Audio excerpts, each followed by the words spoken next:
Let's take a look at how we can back up our files as we're importing them to a second drive. That means we'll have one copy on the local hard drive and another on an external drive. It's a simple matter of clicking on the Make a Second Copy To and then choosing a volume or destination.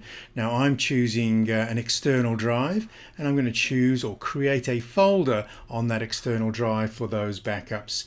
As I import them, you can see I'm choosing to copy these raw files into the DNG file format, and I'll click Import.